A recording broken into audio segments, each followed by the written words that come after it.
Hi hello friends, welcome back to our channel Yamuna Jyothi vlogs. ఈరోజు ఎంతో healthy and protein mutton curry ఎలా చేయాలో చూద్దామా.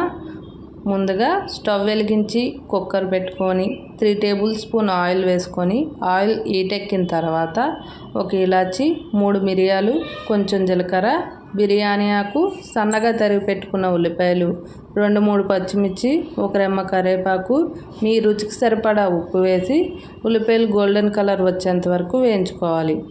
ఇందులోనే 1 చెంచా అల్లం వెల్లుల్లి పేస్ట్ వేసి పచ్చివాసన పోయేంత వరకు మగ్గించుకోవాలి.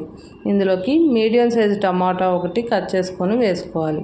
అలాగే కొంచెం కొత్తిమీర, కొంచెం పుదీనా వేసి మొత్తం ఒకసారి కలిసేటట్టు కలుపుకొని 2 నిమిషాల పాటు మూత పెట్టి మగ్గించుకోవాలి. ఈ మగ్గించుకోవడం మూలంగా అరోమా అన్నది సూపర్ ఉంటుంది. అలాగే మనకు మటన్ కర్రీ కూడా సూపర్ టేస్ట్ వస్తుందన్నమాట. ఇప్పుడు కాచి చల్లార్చిన పాలు టీ గ్లాస్ అన్ని పోసుకొని మొత్తం కలిసేటట్టు ఒకసారి కలుపుకొని మూత పెట్టి ఇది కూడా 2 నిమిషాల పాటు మగ్గించుకుందాం. చూసారు కదా, ఆయిల్ సపరేట్ అయ్యి బాగా మగ్గింది.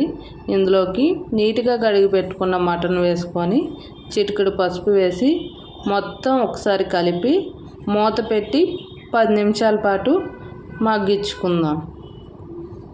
మటన్ కర్రీ ఇష్టం లేని వాళ్ళు కూడా ఇలా వండి పెడితే లొట్టలు వేసుకొని తింటారండి. ఇప్పుడైతే మూత తీసి చూద్దాం. చూసారు కదా, మటన్ నుంచి వాటర్ సపరేట్ అయ్యి బాగా కుక్ అయింది.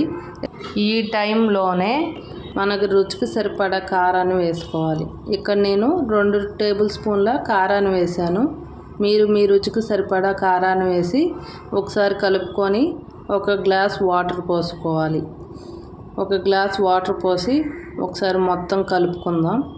మొత్తం కలిపి మూత పెట్టి 10 నుంచి 15 వరకు విజిల్స్ వేయించుకుందాం. మటన్ బాగా కుక్ అవ్వాలి కదా, ఆ మాత్రం విజిల్స్ వేయించాల్సిందే. చూసారు కదా, మటన్ మూత తీసి చూసిన తర్వాత ఆయిల్ బయటికి తేలి మటన్ బాగా కుక్ అయింది. 1 చెంచా గరం మసాలా వేసుకుందాం. మీ దగ్గర మటన్ మసాలా ఉన్నా సరే వేసుకోండి, టేస్ట్ బాగుంటుంది. ఆహా, ఇది కలుపుతుంటేనే మటన్ కర్రీ భలే స్మెల్ వస్తుందంటే సూపర్ అసలు. ఆఖరిగా ఇందులో కొంచెం కొత్తిమీర జల్లుకొని సర్వ్ చేసుకుంటే మన మటన్ కర్రీ రెడీ. మీకు కనుక ఈ వీడియో నచ్చినట్లయితే లైక్ అండ్ సబ్స్క్రైబ్ ప్లీజ్.